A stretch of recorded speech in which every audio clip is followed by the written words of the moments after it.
Obrigado, Tati. Bom, primeiro, bom dia a todos. Puxa, é um prazer estar recebendo um monte de gente ilustre aqui, né? Acho que, bom, em primeiro lugar, dar as boas-vindas em nome da diretoria, algumas pessoas do Conselho Fiscal que estão aqui também, a diretoria está aqui. Importante ver tanta gente jovem aqui, nas suas diferentes fases de vida, mas todos jovens, né? Eu acho que isso que é importante. E acho que esse é um momento muito bacana que a gente faz todo ano. Esse é o terceiro ano que a gente faz esse evento. E é só mais um entre todos que a gente faz em termos de comunicação com vocês ao longo do ano inteiro. Acho que a cara do Previdão mudou muito nos últimos anos em termos de comunicação. E acho que o que é importante, o que é nessa comunicação e nesse evento, é que a responsabilidade do Previdão é de todo mundo. A gente constrói junto, né? Construímos até hoje e temos o compromisso de construir o presente e o futuro do Previdão. Então, a importância de vocês aqui é tremenda, né?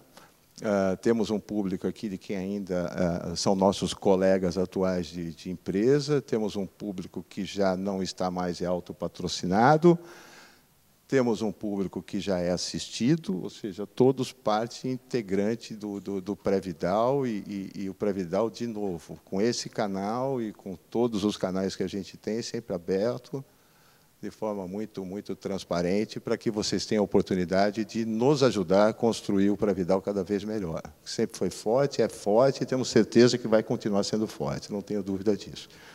Tá? Vamos para fazer uma rápida... Bom, a agenda é essa, né? Estou fazendo a abertura aqui, mas depois a gente vai falar um pouquinho do portfólio de investimento. Eu acho que aqueles que estão aqui têm um fórum, aqueles que já não estão mais com a gente trabalhando têm outro. Eu não sei qual é mais importante, vir aqui para rever os amigos ou ver a parte financeira, né? Acho que são os dois, né?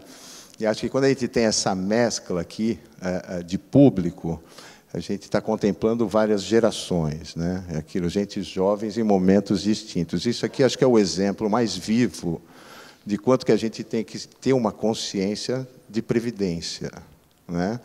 Acho que os que estão já sendo assistidos sabem disso, aqueles que estão começando com vários, né, com diferentes pensamentos, ou seja, inerente à geração, ou seja, é um exemplo vivo de que todos têm que ter uma consciência previdenciária. Eu não tenho dúvida disso, e que isso seja um exemplo para todo mundo, para refletir e pensar. Bom, enfim, vamos falar da grana. Acho que temos que falar, temos que, né, bater um papo aí de como que a gente está performando. E vamos ter uma palestra. A palestra é legal, que não é uma palestra que a gente botou aqui por colocar. Não, foram vocês que deram os inputs para nós de alguns temas que vocês julgam ser interessante que a gente possa abordar nesse tipo de encontro. Então, isso é uma forma compartilhada, onde vocês contribuem também. Então, essa palestra vem de vocês. Os temas que vocês, na pesquisa, nos apresentaram, esse foi o que a gente entendeu mais relevante. E acho que, de uma forma ou de outra, o nosso colega Eucaê vai abordar alguns temas que eu acho que, de uma forma ou de outra, plantam uma sementinha ou várias sementinhas na cabeça de cada um, de novo, cada um no seu momento de vida, tá? E, obviamente, vamos estar sempre abertos para conversar, diretoria, para bater um papo com vocês, tirar dúvida no final, pergunta, resposta, ou seja, vamos estar abertos para aquilo que for necessário. O que mais? Falar um pouquinho do Previdal, temos 4.100 participantes. O que é importante desse slide, né? 700 aposentados, que dá os 15%, o Nunes me perguntou, né? Mais ou menos aí 15%, é isso? 15, 20, acertamos a faixa ali. A gente é gente grande, né? 1,9 bi é muito dinheiro, né? É muita grana, né? É muita responsabilidade. E 97% de adesão, né? Com tudo isso, né? Eu posso até ter a arrogância de dizer que, por tudo que o Previdal é, o tamanho que ele é, a aceitação que ele tem, e tudo que nós fazemos, que a gente vai falar um pouquinho mais para frente de gestão, de governança, a gente é benchmark para muita gente por aí, tá? Muita gente por aí. Isso é importante que todo mundo saiba. Alguns projetos que a gente julga importante, né, que a gente compartilha com vocês, eu acho que é esse tema aí da XP, que também é gente grande, né, um cara top hoje no mercado, né? E aproveitem isso, né? Isso tem validade, né? Isso tem shelf life, né?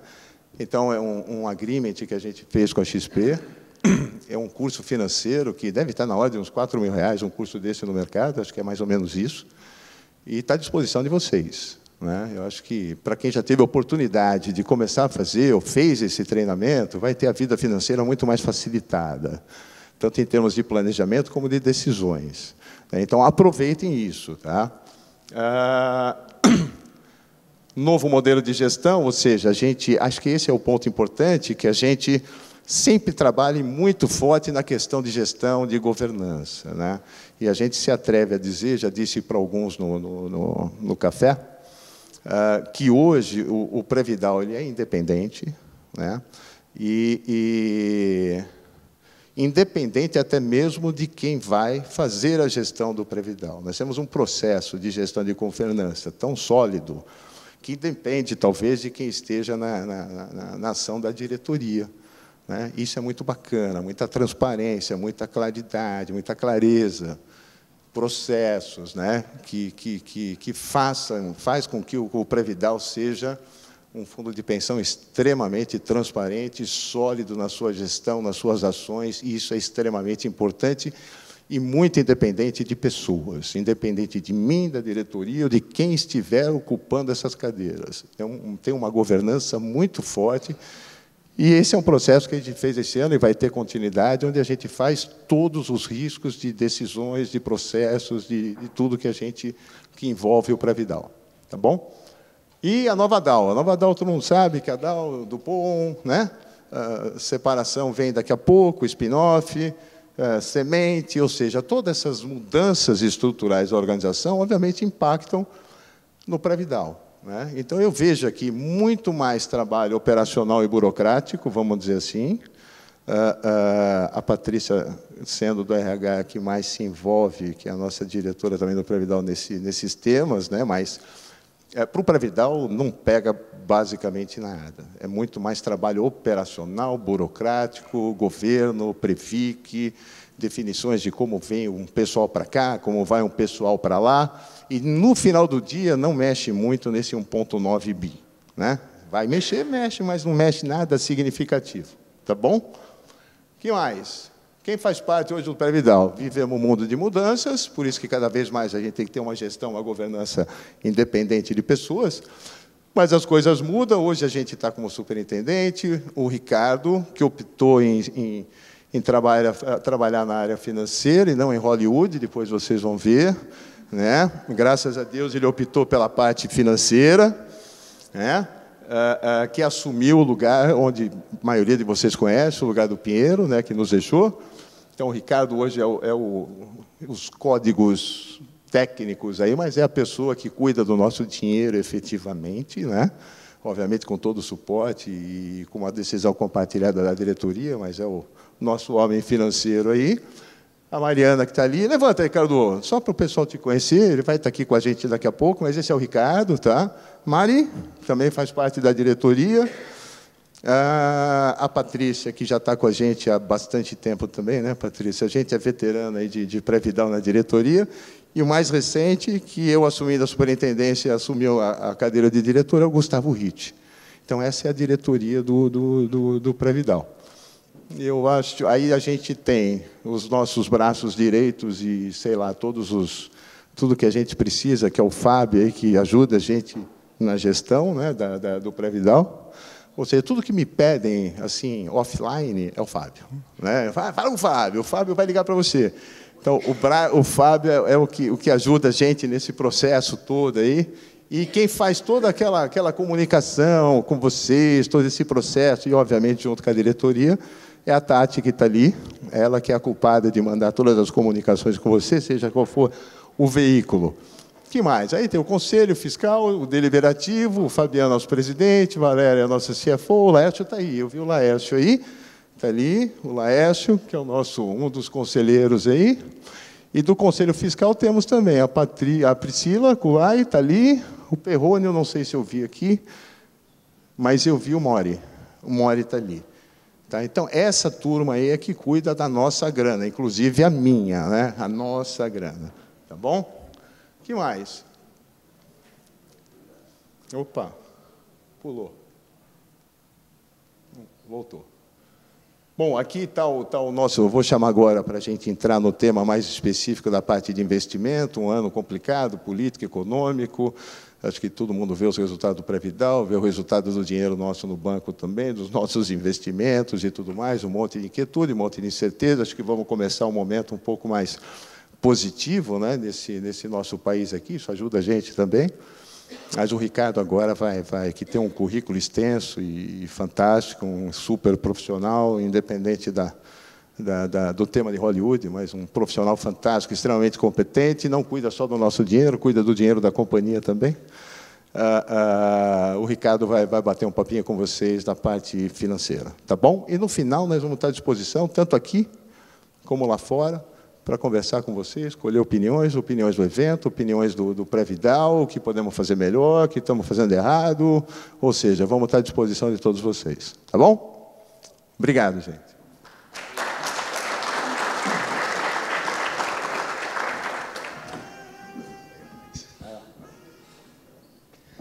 Bom dia a todos.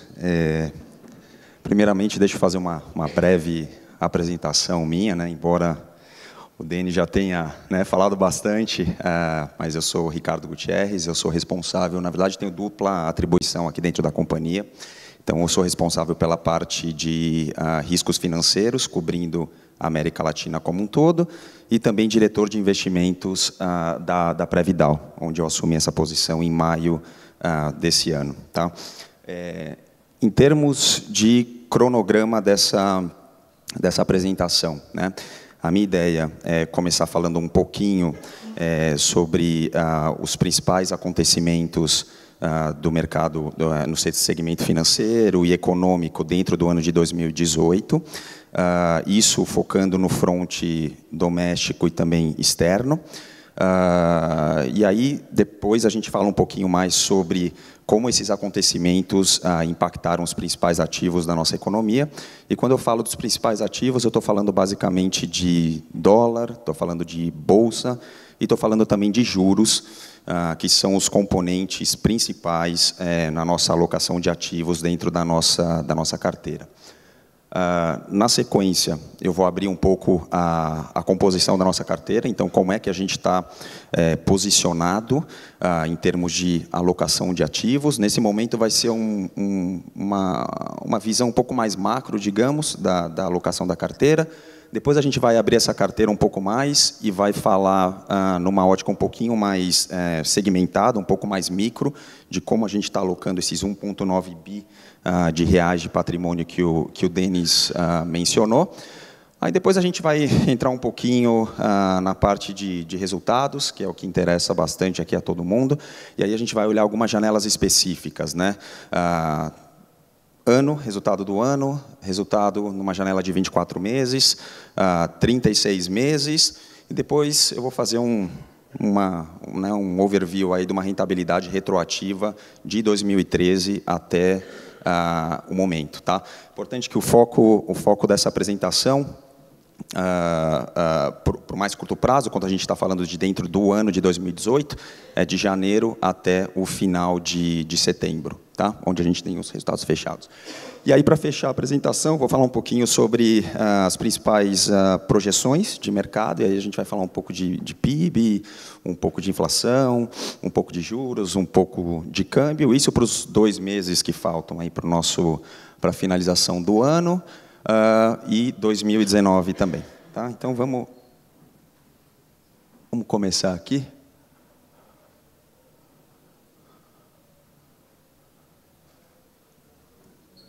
Não está mudando.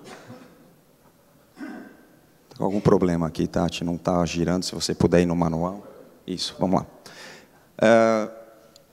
Como eu falei, né?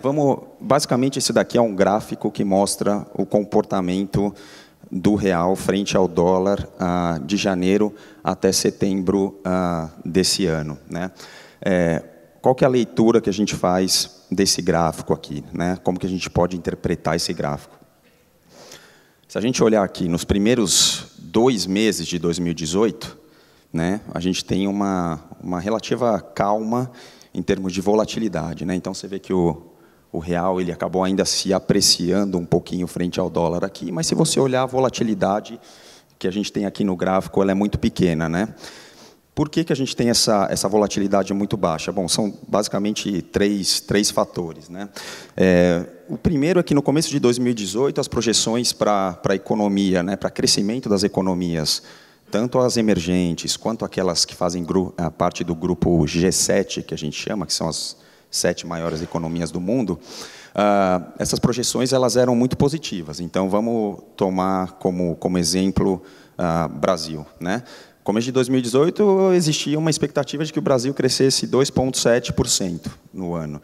Quando a gente fala de China, que é uma grande economia, 6,7% mais ou menos por cento ao ano.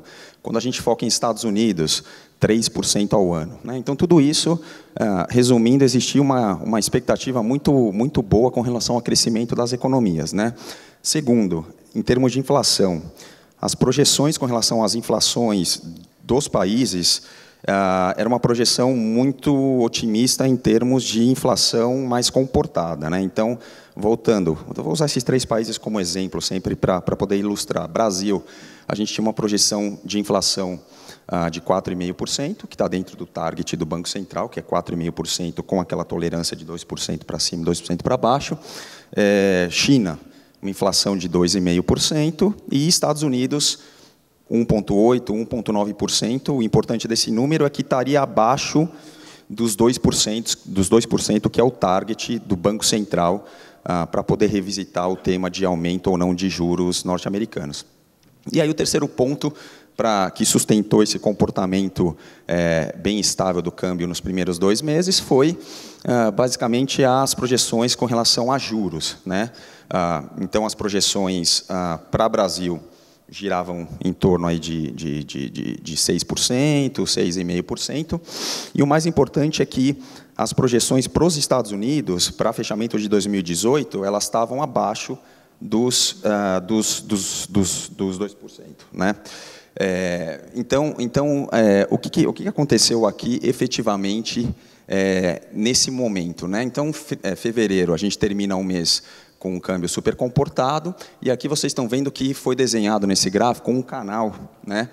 Essas 2 linhas vermelhas aqui que ilustram muito bem a depreciação que o real teve frente ao dólar no ano, né, como um todo. Por que essa figura começou a mudar aqui, se vocês prestarem atenção, no mês de março, né?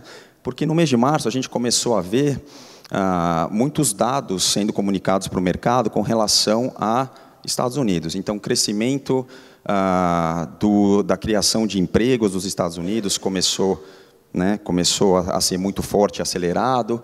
A alta do crescimento salarial também dos Estados Unidos começou a se acelerar. Então, o que isso tudo acarretou no mercado, né? Bom, o mercado os analistas começaram a mudar a projeção da inflação dos Estados Unidos, que antes estava em lá 1,8%, 1,9%, para mais do que 2%, que era o target do Banco Central. Mais especificamente, falando aqui, 2,3%, né?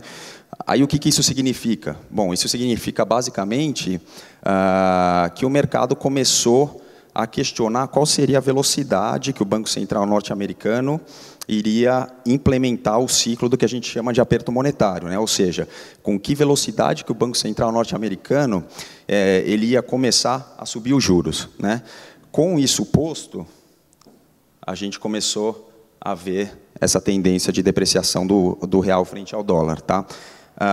Além disso, falando um pouco de cenário externo ainda, né? A gente teve aqui ao longo do ano muitas coisas acontecendo entre 2 grandes economias, China e Estados Unidos, né? O que foi chamado de guerra comercial, basicamente. Então, os Estados Unidos, basicamente, tributando algumas importações provenientes da China, e aí começou a rolar aquele movimento de aversão a risco no mercado, no que diz respeito à retaliação da China com relação às importações vindas dos Estados Unidos, e tudo isso, obviamente, gera um cenário de aversão a risco, o que faz com que os investidores acabem buscando o que a gente chama de porto seguro, indo para o dólar, e o real acaba se depreciando, perdendo valor contra o dólar. Isso falando um pouco de principais motivos para essa depreciação no mercado externo. Agora, vindo para o nosso mercado, né, mercado local. 2 pontos que foram super importantes, inclusive marcam aqui um pico muito forte no gráfico, né? Primeiro, a gente sabe teve aquela greve dos caminhoneiros, né, no mais ou menos final de maio, teve um impacto no câmbio, né, uma depreciação forte, teve um impacto transitório em inflação também, e teve um impacto permanente, digamos assim, no crescimento, no PIB, né? Esse foi um dos fatores que também suportou essa depreciação do real. O segundo é que, se vocês lembrarem, lá em maio, a mensagem do Banco Central para o mercado era uma mensagem muito clara de que as taxas de juros elas deveriam cair abaixo dos 6,5%, né? Então, o mercado todo precificou uma queda, numa reunião que aconteceu lá em meados de maio e junho, desses 6,5% para pelo menos 6,25% e, por que não, 6%. Né? Com a mudança de discurso, por causa de toda essa aversão a risco que estava acontecendo no mercado, o Banco Central achou melhor segurar um pouco essa taxa de juros a nível de 6,5%. Com isso, o mercado também acaba enxergando como isso como um evento de aversão a risco e também contribuiu para a depreciação do real frente ao dólar, né? E aí um movimento um pouco mais recente aí, né, também que pode ser nomeado como responsável por essa desvalorização do real, é obviamente o cenário eleitoral, né? Então o cenário eleitoral obviamente trouxe muita volatilidade aqui para a gente, né, tanto para o primeiro turno quanto para o segundo turno. A gente fala em termos de volatilidade, o real chegou a bater 30% de volatilidade ao ano, o que é super relevante. Se você busca essa mesma volatilidade para sua referência em níveis históricos, né, nas últimas eleições, volta aí 3, 4 eleições para trás, esse nível ele estava mais ou menos em 20% a 22,5%. Então, obviamente, como essas eleições foram consideradas as mais, digamos, cinzentas em termos de resultado, no histórico das eleições, aí obviamente essa volatilidade subiu muito, né? E isso tem também impacto, obviamente, dentro da nossa carteira, tá? E o que tudo isso significa que eu falei para vocês de depreciação do real em termos percentuais, tá? Esse gráfico aqui, ele mostra basicamente o que a gente chama de major currencies. O que são essas principais moedas? São as moedas mais líquidas do nosso mercado, né? Então você tem dólar canadense, você tem euro, você tem diversas moedas aqui. Essa barrinha vermelha aqui significa que basicamente essas moedas perderam valor contra o dólar. E se você olhar aqui, é o nosso real, que perdeu quase 20% contra o dólar, ou seja, dentre as moedas que a gente chama de majors, mais líquidas, o real foi a moeda que perdeu mais valor frente ao dólar no ano de 2018. Tá? E como se comportou o Ibovespa, né? Depois a gente vai ver mais para frente que a gente tem algumas alocações em renda variável, né? Então também é importante a gente entender um pouco do Ibovespa. O Ibovespa, na verdade, teve uma volatilidade, obviamente, como a gente pode ver nos gráficos. Aqui a gente consegue ver uma queda de 11% em pouquíssimos dias, isso totalmente relacionado, de novo, à greve dos caminhoneiros, ali, né, em meados de maio, junho. Mas em termos de ponta a ponta, ou seja, de janeiro até setembro, a gente pode ver, é um número que vocês não vão conseguir enxergar direito aqui, mas que o Ibovespa basicamente se valorizou 3,85%, quase 4% no ano. Tá? E o que a gente percebeu aqui é que os papéis que se valorizaram mais, ou que tiveram os maiores ganhos no ano, são aqueles papéis que a gente chama de mais cíclicos, né? Ou seja, que tem maiores volatilidades vis-à-vis aqueles papéis que são os não cíclicos, que a gente fala que tem muito menos volatilidade. Tá? E aí, como é que, diante desse cenário e diante do cenário mais mais para frente, forecasteado, como é que a gente está posicionado em termos da carteira, como eu mencionei, numa visão um pouco mais macro, né? Hoje a gente tem quase 80% da nossa carteira posicionada em renda fixa, tá? Com bastante liquidez. 4% da nossa carteira está nos investimentos estruturados, e aqui dentro eu estou falando de, basicamente, multimercados e hedge funds. Temos alocações, 6% do nosso PL está alocado em exterior, então, aqui eu estou falando que a gente está basicamente comprando ações globais, tá? Em dólar. 6% em renda variável, e depois eu vou mostrar o quanto desse 6% está alocado em ativo e quanto desse 6% em passivo, e 6% naquela carteira de CDI, que é uma opção que vocês têm como participante para poder escolher ou o regime balanceado ou o regime do CDI. 6% da nossa carteira está seguindo exatamente a variação do CDI. Tá? Agora, olhando numa ótica um pouco mais micro, né? Começando aqui por cima, né? A gente tem 6% em renda variável de alocação, onde 5% é uma bolsa ativa e 1% é uma bolsa passiva, né? Então, aqui a gente tem um benchmark que a gente fala de Bovespa, aqui a gente tem um benchmark passivo de IBX, ou seja, 1% vai acompanhar exatamente a variação do IBX. Tá? Investimentos no exterior, como eu mencionei, 6%, são ações globais, tá? Okay, nós temos alocações. Aqui nós temos o que nós chamamos dos IMABs, né? Que tem 34% da nossa carteira alocado em IMAB, com variações de prazo, né? Então, aqui a gente tem alocações em NTNBs com mais de 25 anos, 10%, de 5 a 25 anos, 14%, e NTNBs até 5 anos, nós temos 10% do nosso patrimônio. 11% da nossa alocação está em crédito não bancário. Esse crédito não bancário, basicamente, o que está aqui são as debêntures emitidas por SAs, né? Ou seja, do nosso fundo de crédito. Dentro do nosso crédito bancário, nós temos 2% de alocação. Aqui, essa faixinha aqui entende-se como CDBs, letras financeiras e DPGs, aqui dentro.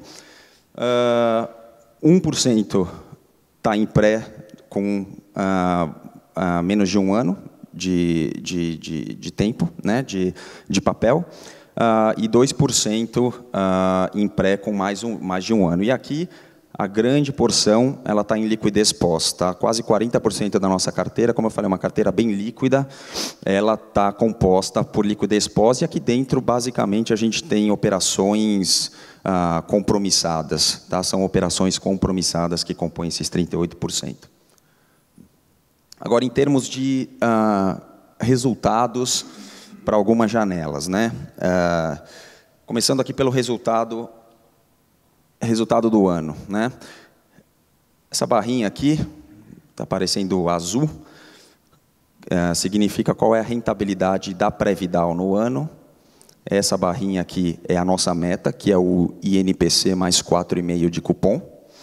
E aqui, essa barrinha, que a gente chama de mediana planos, o exercício que a gente fez aqui foi o seguinte: a gente comparou a nossa rentabilidade versus a rentabilidade de 72 outras fundações, tá?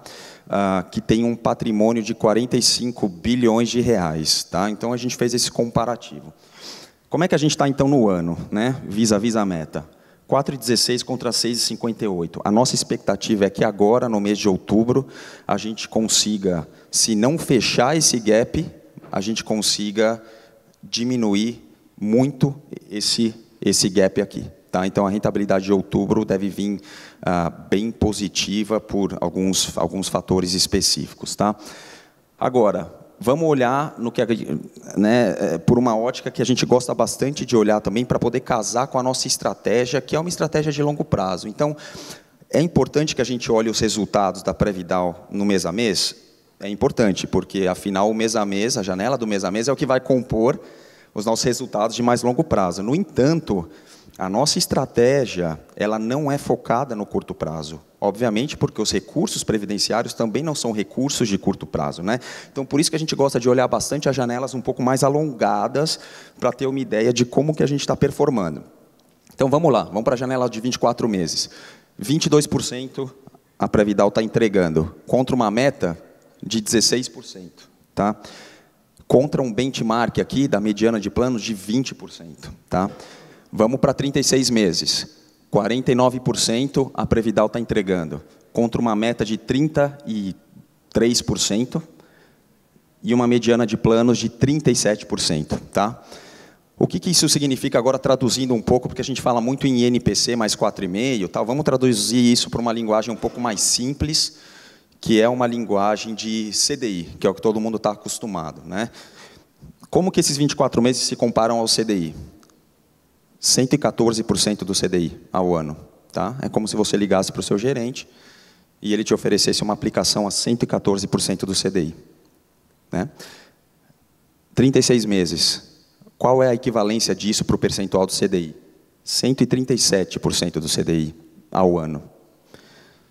Quando que você vai conseguir 137% ao ano? Muito difícil.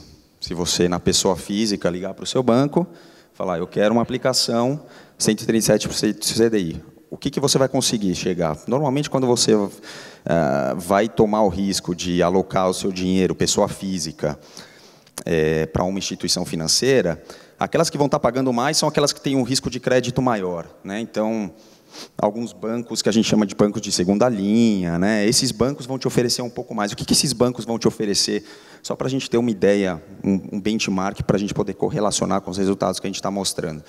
Eles vão te oferecer 110% do CDI, com uns 2 anos de carência, e você correndo o risco daquele banco de segunda linha. De novo, aqui a gente está falando do 114% do CDI, 137% do CDI.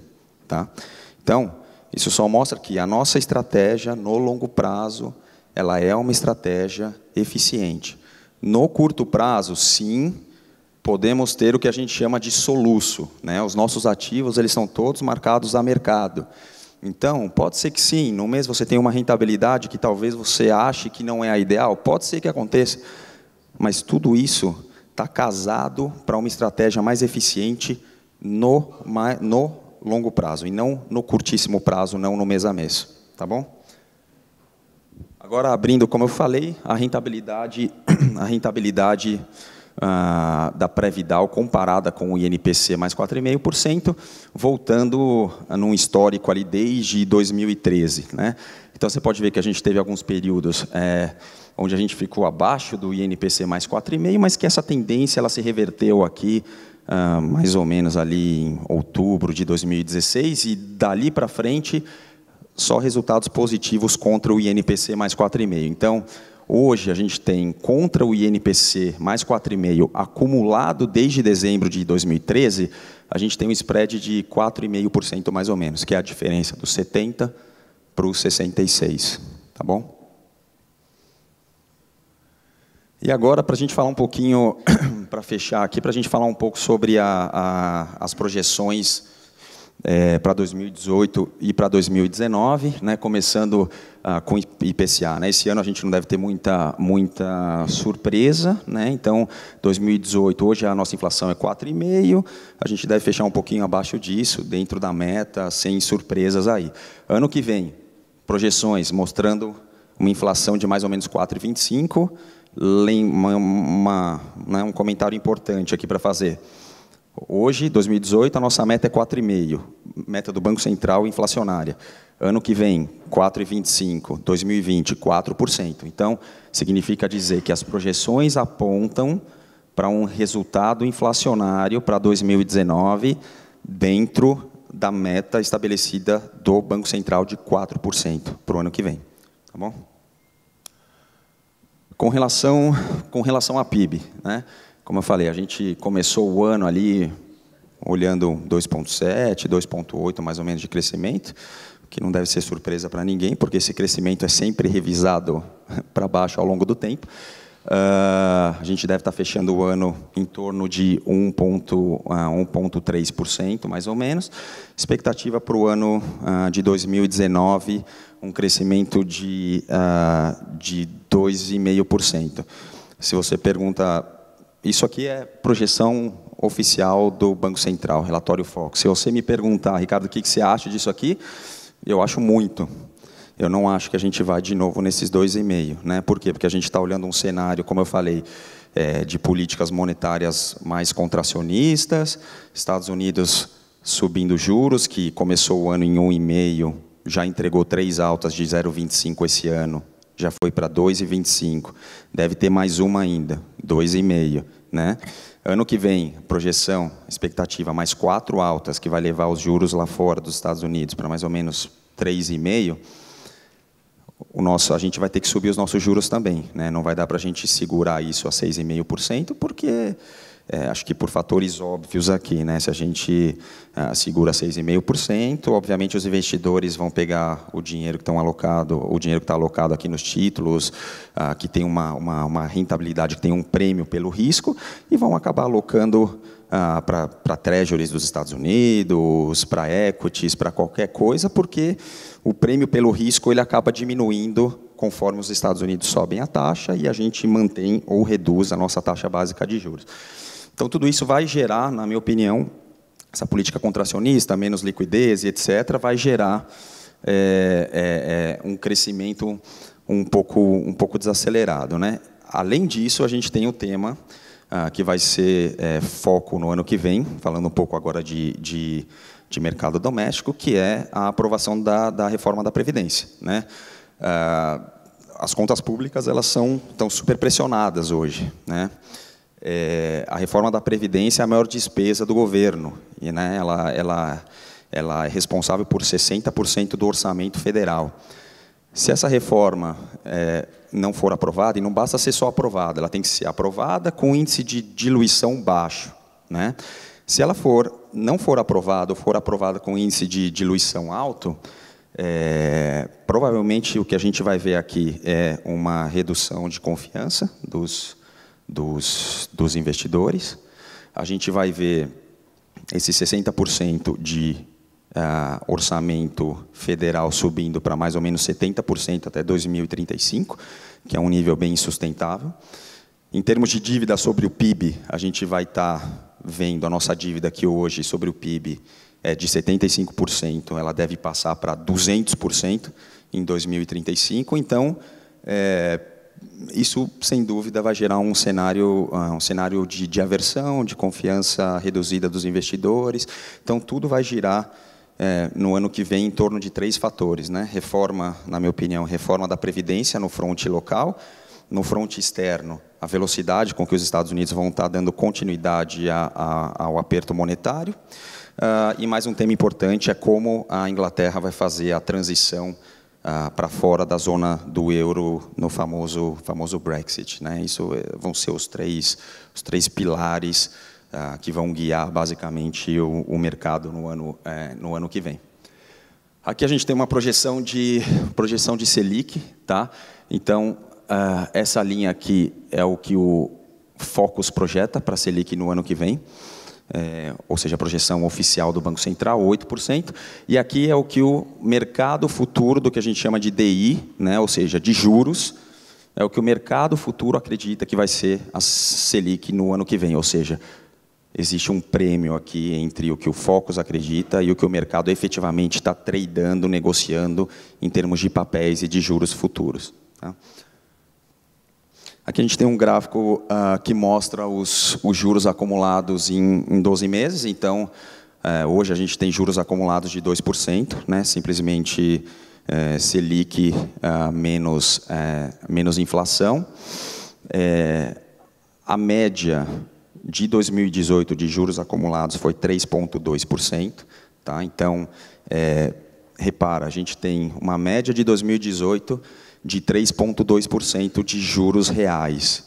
E a nossa meta na Previdal é 4,5%, ou seja, ela é super agressiva, né? É super complicado de se entregar essa meta, porque a gente tem juros reais médios de 3,2% no ano. Tá?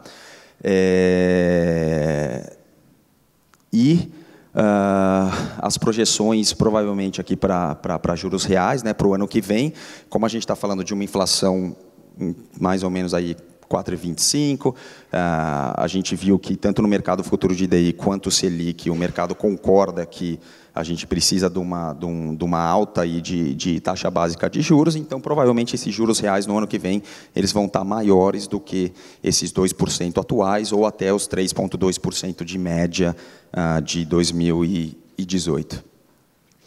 E aí, para finalizar, a gente tem só um gráfico aqui que mostra basicamente a taxa básica de juros dos Estados Unidos, como eu comentei, 2,5%, e aqui como os títulos norte-americanos estão se comportando, os títulos de 2, 5, 10 e 30 anos. Né? Basicamente é um gráfico bem, bem poluído, aqui, vamos dizer assim, mas a mensagem que fica é que você pode ver que os títulos do governo norte-americanos eles estão subindo, e a tendência, o trend para o ano que vem é que eles continuem subindo também, acompanhando a alta da taxa básica de juros dos Estados Unidos. Bom, em termos de apresentação, é isso que eu tenho. Acho que agora a gente vai abrir para algumas perguntas sobre essa apresentação ou sobre alguma coisa relacionada a investimentos. Acho que fica à vontade. Acho que a gente tem quanto tempo, Tati? 15 minutos. 15 minutos, tá bom. Alguém quer?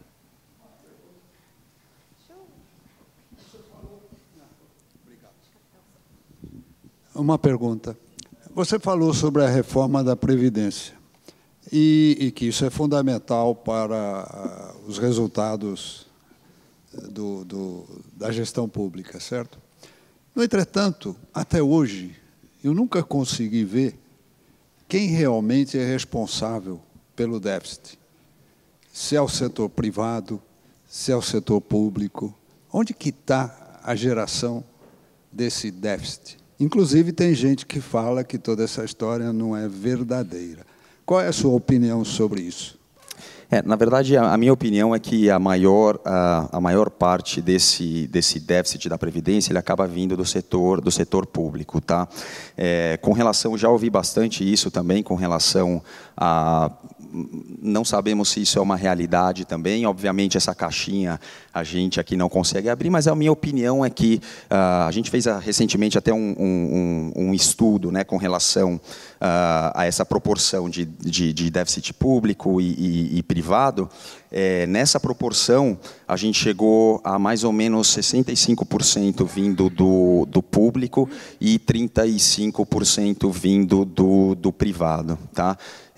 Então, essa é a proporção para você poder entender um pouco mais. Tá?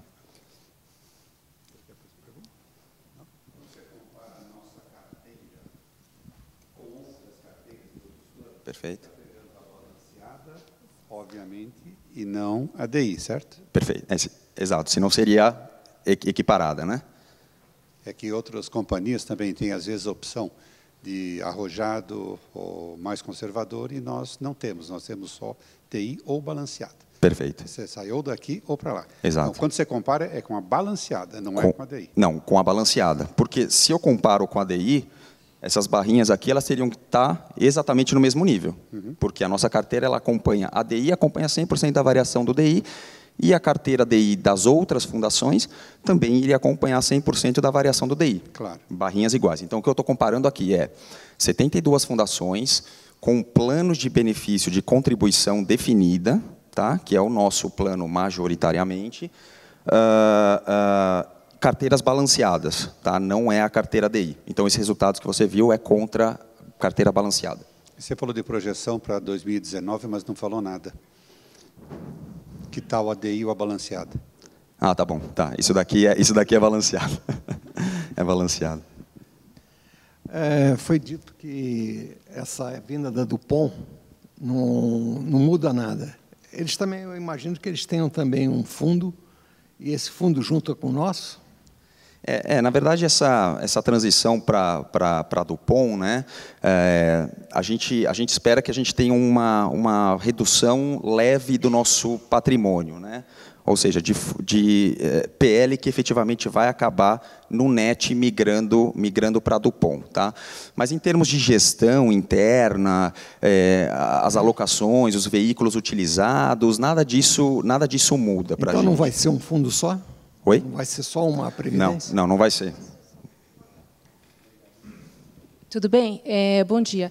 O que vai acontecer é que, nesse movimento, nós vamos receber pouquíssimos empregados vindos da Dupont. Então, o grande movimento nosso é funcionários que eram DAS e uma parte de algumas especialidades que movem para a Dupont. Então, é um movimento um pouco maior de funcionários nossos indo para lá, porque a gente vai receber muito pouco. O que a gente vai ter de impacto, na verdade, com a unificação da Dow Corning. Mas, mesmo assim, o movimento de dinheiro é muito pequeno, tá? Porque a gente vai estar saindo uma população Dupont, tá? Que vai para a Dupont, e a gente está ingressando o pessoal que vem da Dow Corning, que a gente deve ter aí nos próximos dias a aprovação da Previc. Tá? Então, não vem quase nada de Dupont para a gente. Então, é insignificante. No final do dia, a gente vai ter todos os negócios vão ter um plano só, né? Porque hoje a gente tem, dentro da nossa gestão, pré-Vidal e vários planos de Dow Corning. Tá? Como a população de Dupont segue no desenho Dupont, quando vierem as pessoas da Dupont, elas devem fazer opção para entrar dentro da Previdal. Então, ele incorporaria, mas financeiramente é muito pequeno, é irrisório isso. Tá?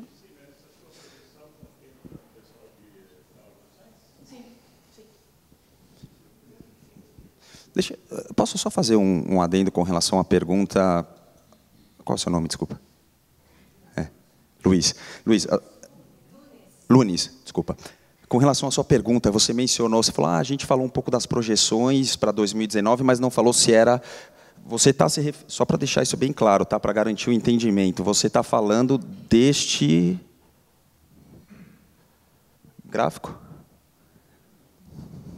Desse gráfico. Então tá, deixa eu só voltar um pouco, tá?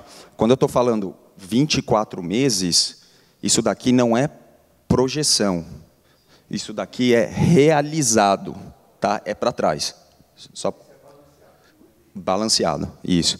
Só para deixar claro que isso não é projetado, isso é realizado 24 meses, realizado 36 meses. Tá bom? Para o próximo ano?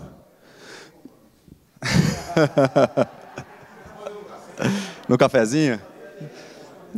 No cafezinho. A gente, na verdade, assim, o que eu enxergo falando um pouquinho mais específico sobre os veículos, né?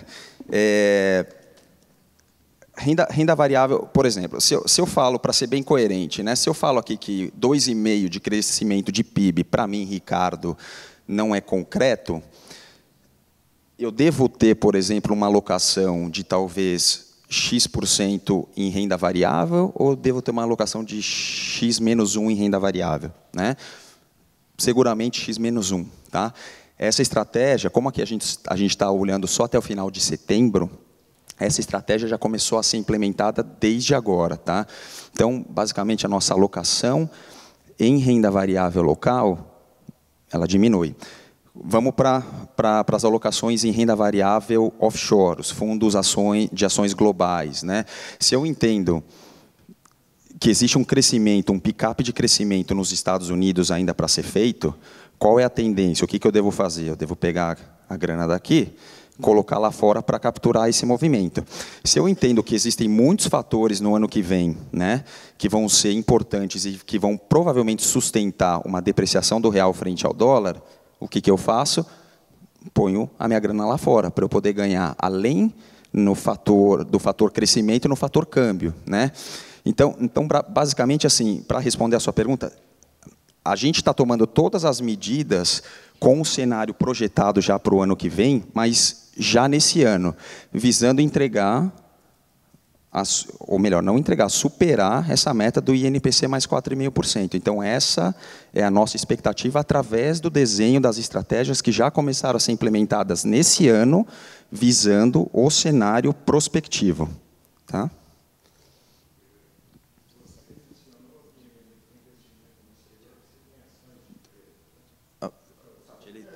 O microfone para ele aqui, por favor. Na sua apresentação, você disse que... Não, obrigado. Tá funcionando. Você disse que tinha os investimentos em ações no exterior. Sim. Tedalquímica ou não? Não. São outras ações. Exato. Tá? Nós temos, para deixar um pouquinho mais claro, né, nós temos hoje 3 gestores offshore. Tá? Esses 3 gestores, cada um deles tem um viés específico. Né? Um deles gosta de investir um pouco mais do portfólio no segmento de financials, que a gente chama que é o segmento financeiro, de bancos, etc. Outro gestor gosta um pouco mais de investir em ações de bens de consumo. Então, basicamente, a gente busca uma diversificação de setores, não só aqui no mercado local, mas sim também no mercado offshore, no mercado externo, né? Então é isso que a gente está fazendo. A gente não está alocando, não tem ações da Dow, são ações de outras companhias, de outros bancos offshore que a gente acredita que podem entregar uma rentabilidade interessante. Ok, mas isso também não implica que no futuro você possa, ou a política da Dow de governança fala, olha, a gente nunca vai ter no nosso portfólio ações da própria companhia. Indireta, vamos dizer. Ok, muito obrigado. Tá, de nada. Pessoal, a gente pede que vocês façam uma pergunta no microfone, porque a gente está captando o som, captando o evento para enviar para os participantes de outras localidades. Eu vou dar prioridade aqui, que eu já tinha pedido. 2 pontos. No caso de ações, excluindo 2018, que deve ir muito bem, o Ibovespa, em geral, o índice Ibovespa ele perde para o CDI, seja no prazo de 5, 10 ou 20 anos. Então, por que investir no índice e não em ações específicas? Porque a gente sabe que no Ibovespa tem empresas muito boas e empresas muito ruins, né? E no caso de debêntures, qual que é o crédito qual que é o critério para a escolha de debêntures? Porque aí a gente também tem um risco um pouquinho maior, né? Tá, quando você diz o índice, só para eu balizar o entendimento da sua pergunta, você está falando no índice passivo. Ou então talvez você detalhe um pouquinho mais do ativo, que eu entendi que seria... A gente tem 2 coisas, tá? Só para clarificar. Então, a gente tem um investimento, falando de renda variável local, tá? 1% em índice passivo. Então, eu estou comprando o índice, ele vai seguir exatamente a rentabilidade do IBX. E eu tenho 5% alocado em renda variável ativa, tá? Onde efetivamente eu estou comprando os papéis, como você bem mencionou, na renda variável ativa. Essa renda variável ativa, ela tem um target, que nós chamamos, tá? Diferente do IBX. Ele entrando um pouquinho no detalhe, Ibovespa mais 0,5%. Então, o meu target eu tenho que ter pelo menos o Ibovespa mais 0,5%, tá? Na gestão ativa, na gestão passiva, onde eu compro o índice, tá? Nessa gestão passiva eu tenho IBX, tá? Com relação às debêntures que você perguntou, né? A gente tem um fundo de crédito, onde a gente compra basicamente crédito privado. Nós temos, obviamente, na política e no mandato que nós entregamos para o gestor diversos parâmetros de risco para poder mitigar qualquer tipo de compra de crédito que a gente entende que não seja atrativo, né?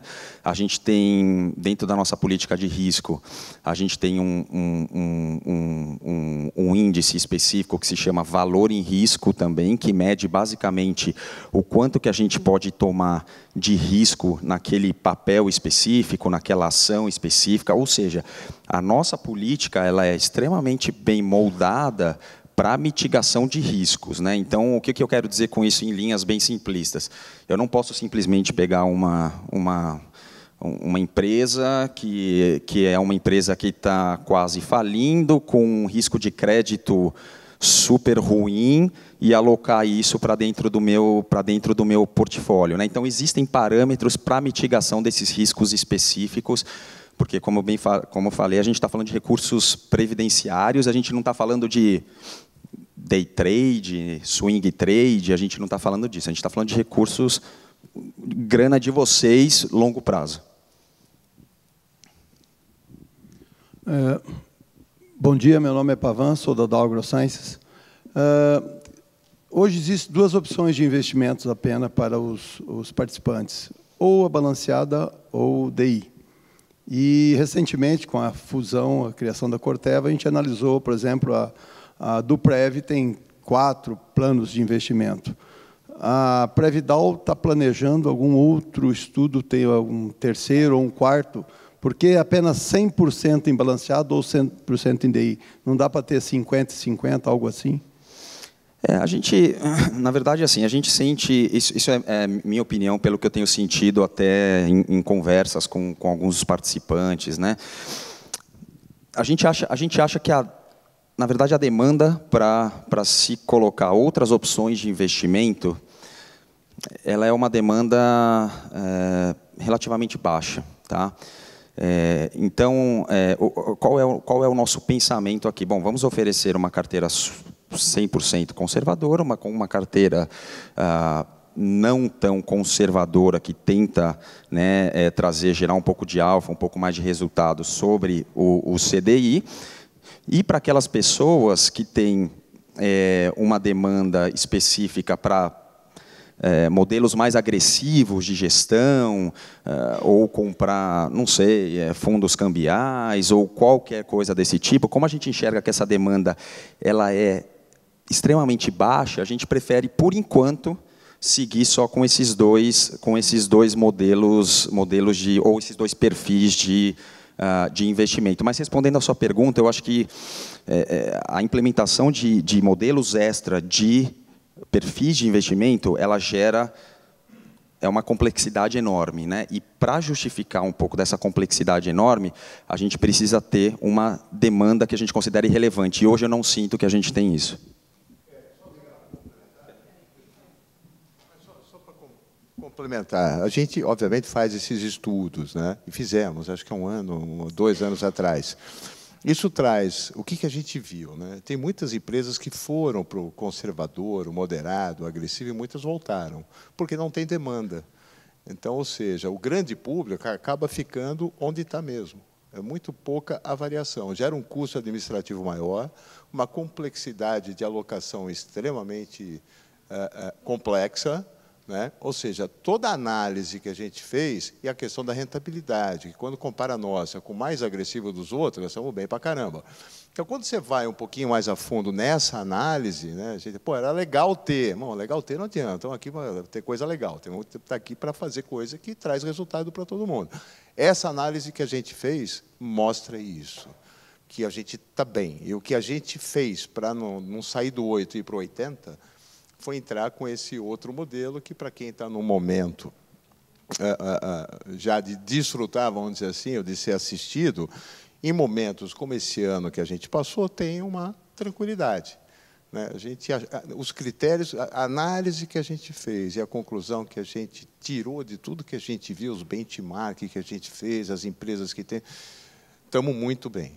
Estamos muito bem com esses dois modelos quando contempla tudo. Rentabilidade, demanda que gera dentro da organização. Você vai montar três esquemas de investimento. Na realidade, você vai ter 4.000 em um, 30 em outro e 20 em outro, né? E aumenta custo e não pega na rentabilidade. Então, essa foi, em linhas gerais, óbvio que podemos entrar mais a fundo e entender mais a fundo o estudo, mas o estudo que a gente fez, não só nós, mas com assessoria, e pagamos para isso, para fazer, para ter um embasamento, de que a melhor decisão, pelo menos naquele momento, e a gente reavalia, obviamente, porque muda também a configuração do plano com as novas gerações, com a gente tem que dar atratividade para essa turma, às vezes é bom ir para um lado, às vezes é bom não ir, a gente reavalia isso periodicamente, mas, enfim, em linhas gerais, é mais ou menos, essa é a conclusão que a gente chegou, né? Não sei se alguém quer... Fábio, quer comentar alguma coisa?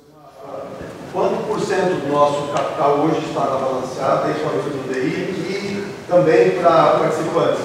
Não só capital, mas o número de participantes. A gente tem 6% da pizza ali, do gráfico, ele está em carteira DI. O restante é tudo em balanceada. Ou seja, uns 4.100, é isso, né? 4.100, isso. Nós temos 200 pessoas aproximadamente. Isso foi bem lembrado pela Patrícia. Como esse ano...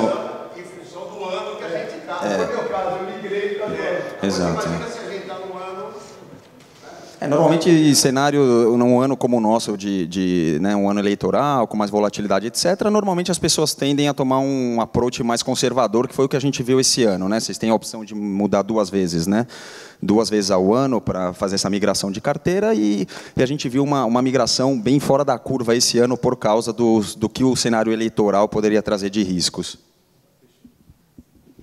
Vamos fazer o seguinte, a gente tem o CAE agora, estamos abertos para perguntas depois, mas vamos fazer a apresentação do CAE, tem o tema de horário dele também, vamos respeitar um pouquinho o CAE, e depois a gente fica aqui, a gente continua o bate-papo, e eu esqueci de falar no início que o pessoal da Mercer vai estar lá atrás também, na hora que a gente sair, acabar o evento aqui, para tirar toda e qualquer dúvida de vocês, além da gente. Tá bom? Vamos lá. Gente, só para finalizar, então, obrigado. Também estou à disposição para qualquer tipo de dúvida depois das apresentações. Tá? Obrigado.